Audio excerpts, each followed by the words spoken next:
안녕하십니까. 원각입니다. 여러분, 딱 8일 남았습니다.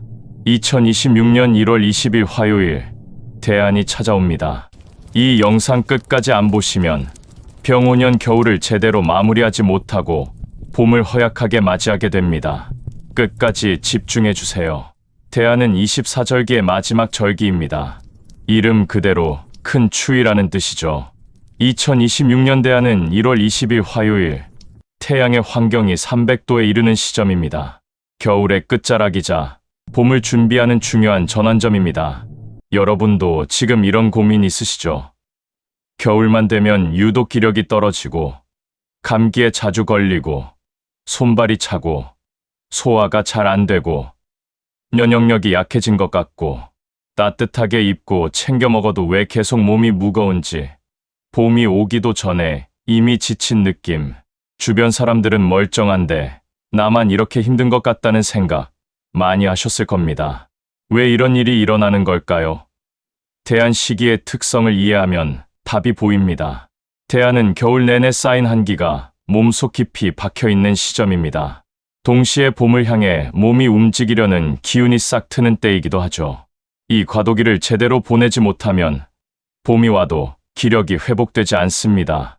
특히 2026년은 병오년, 붉은 말의 해입니다. 병은 오행중화, 즉 불의 기운을 뜻합니다. 화기가 극도로 강한 해에 극한의 한기를 만나니 우리 몸의 음양 균형이 무너질 수밖에 없는 겁니다. 하지만 오늘 제가 알려드리는 음식을 드시면 대안의 한기를 이겨내고 병오년의 화기를 건강의 기운으로 전환시킬 수 있습니다. 지금부터 말씀드리는 내용은 꼭 메모하시고 1월 20일 달력에 표시하세요. 오늘 제가 알려드릴 대안의 원픽 음식은 바로 달백숙입니다. 삼계탕도 아니고 달곰탕도 아니고 왜 하필 달백숙이냐고요? 지금부터 그 이유를 하나하나 풀어드리겠습니다. 먼저 달백숙이 무엇인지부터 정확히 알아야 합니다. 백숙의 백은 희다는 뜻이고 숙은 익힌다는 뜻입니다. 말 그대로 하얗게 익힌 고기, 색깔이 들어간 양념을 하지 않고 거의 그대로 닭을 삶아낸 음식입니다. 달백숙은 우리나라 전통 보양식 중에서도 가장 오래된 음식 중 하나입니다. 삼국시대부터 먹었다는 기록이 있고 조선시대에는 가정에서 가장 자주 해 먹던 고기 요리였습니다. 고기가 귀했던 시절, 그나마 집에서 키우기 쉬운 닭으로 만든 보양식이었던 거죠. 그런데 많은 분들이 달백숙과 삼계탕을 헷갈려 하십니다. 둘 다 닭을 삶는 건 같은데 뭐가 다른 걸까요? 핵심은 이겁니다. 삼계탕은 인삼이 필수입니다. 인삼이 빠지면 삼계탕이 아니죠. 반면 달백숙은 인삼이 없어도 달백숙입니다. 달백숙은 닭 본연의 맛과 영양을 그대로 살리는 음식이고 삼계탕은 인삼의 약효를 더한 음식입니다. 또 하나 중요한 차이가 있습니다. 삼계탕은 주로 여름 보양식입니다. 복날에 먹는 대표 음식이죠. 닭과 인삼의 열을 이용해서 더위에 지친 몸을 회복시키는 겁니다. 이열치열의 원리입니다. 하지만 달백숙은 사계절 내내, 특히 겨울철에 먹는 보양식입니다. 따뜻한 기운으로 몸을 보호하되 인삼처럼 강한 약재의 열기가 없어서 부담 없이 먹을 수 있습니다. 그럼 대안에 왜 달백숙을 먹어야 하는지 구체적인 이유를 말씀드리겠습니다. 첫 번째, 온화한 보양입니다. 대안은 겨울의 마지막 절기입니다. 이미 우리 몸은 겨울 내내 추위와 싸우느라 지쳐 있습니다. 이때 너무 강한 보양식을 먹으면 오히려 몸에 부담이 됩니다. 한의학에서는 닭고기를 따뜻한 음식으로 분류합니다. 너무 뜨겁지도 너무 차갑지도 않은 온화한 성질이죠. 달백숙은 이런 닭의 온화한 기운을 그대로 살린 음식입니다. 마늘, 대추, 대파 정도만 넣고 끓인 맑은 국물은 몸에 부담을 주지 않으면서도 따뜻한 기운을 채워줍니다. 겨울 내내 차가워진 오장육부를 은은하게 데워주는 거죠. 두 번째, 완전한 영양입니다. 닭고기는 단백질이 풍부한 식품입니다.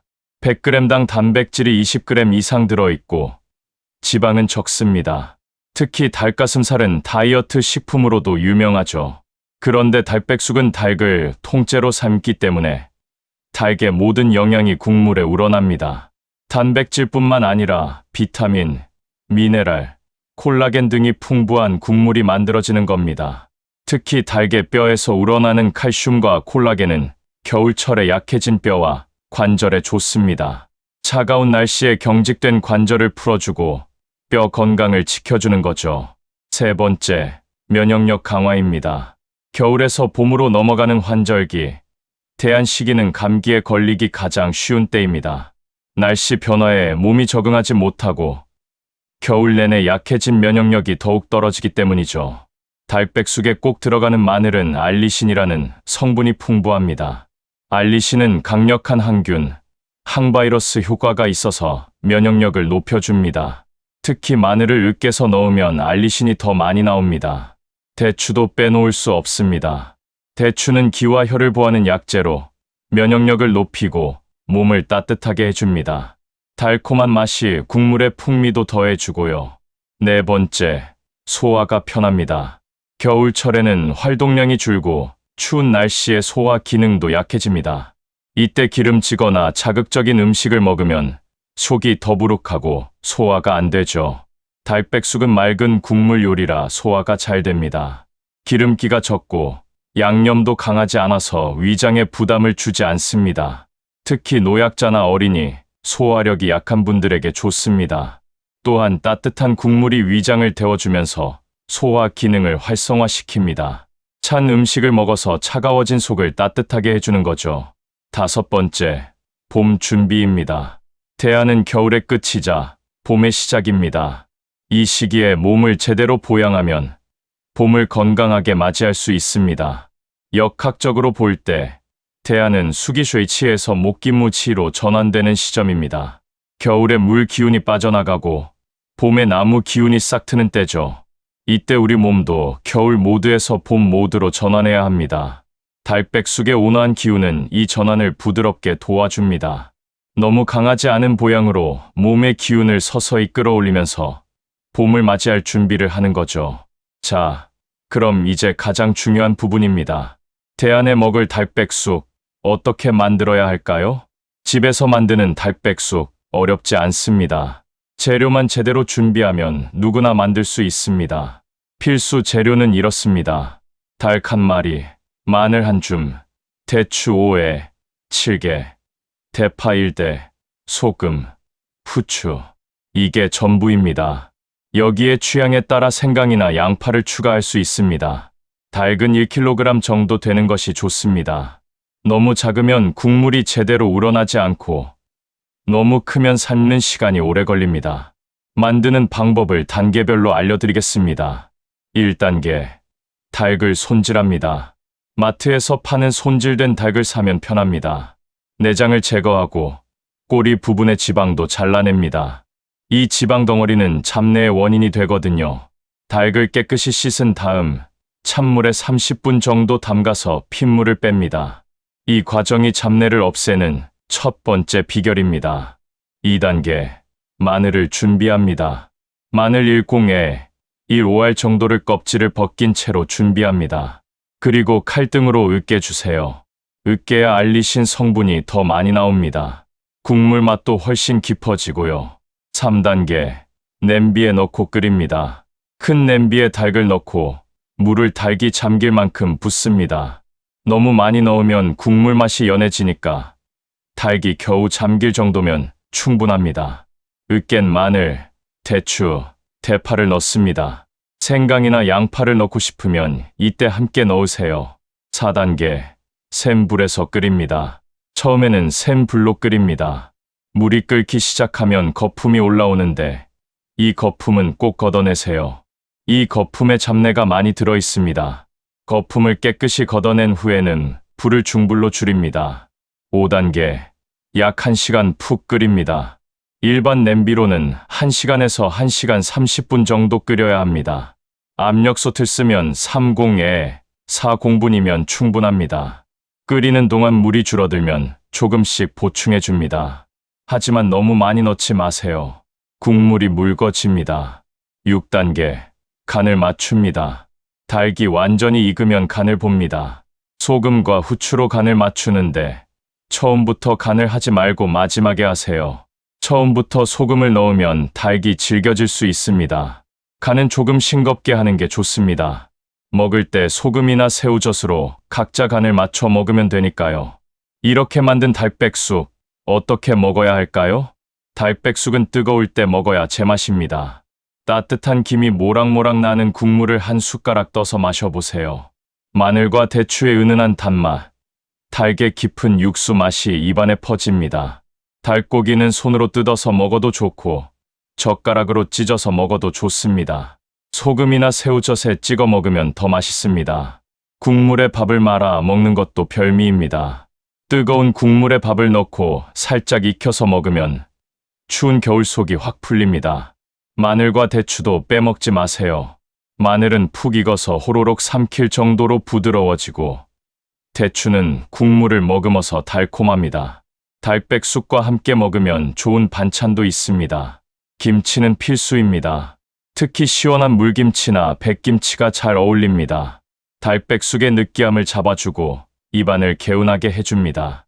깍두기도 좋은 선택입니다. 아삭한 식감과 매콤한 맛이 달백숙과 잘 맞습니다. 파김치나 갓김치도 추천합니다. 알싸한 맛이 입맛을 돋워줍니다. 이제 여러분께 중요한 당부 말씀을 드리겠습니다. 대안의 달백숙을 먹는 것도 중요하지만 더 중요한 건 이 시기를 어떻게 보내느냐입니다. 대안은 겨울과 봄 사이의 과도기입니다. 이 시기에는 몸을 따뜻하게 유지하면서도 너무 무리하지 않는 것이 중요합니다. 첫째, 보온에 신경 쓰세요. 대안이 소환의 집에 놀러 갔다가 얼어 죽었다는 말이 있습니다. 체감상 소환보다 덜 추울 수 있지만 방심하면 안 됩니다. 특히 아침 저녁으로 기온 차가 크니까 외출할 때는 옷을 충분히 껴입으세요. 손발, 목, 배를 따뜻하게 하는 게 중요합니다. 이 부위가 차가워지면 전신의 혈액순환이 나빠집니다. 둘째, 따뜻한 음식을 드세요. 대안 시기에는 차가운 음식을 피하고 따뜻한 음식을 드세요. 차가운 음식은 위장을 차갑게 만들어서 소화 기능을 떨어뜨립니다. 국, 찌개, 죽처럼 따뜻한 음식이 좋습니다. 특히 생강차, 대추차, 유자차 같은 따뜻한 차를 자주 마시면 몸이 따뜻해집니다. 셋째, 충분히 쉬세요. 대안은 겨울의 끝입니다. 봄이 오기 전 마지막 휴식이라고 생각하세요. 무리하게 활동하지 말고 충분히 쉬면서 봄을 맞이할 기력을 비축하세요. 특히 수면이 중요합니다. 겨울철에는 일찍 자고 늦게 일어나는 것이 자연의 리듬에 맞습니다. 밤 11시 전에 자고 아침 해가 뜬 후에 일어나세요. 넷째, 가벼운 운동을 하세요. 춥다고 움직이지 않으면 기혈순환이 나빠집니다.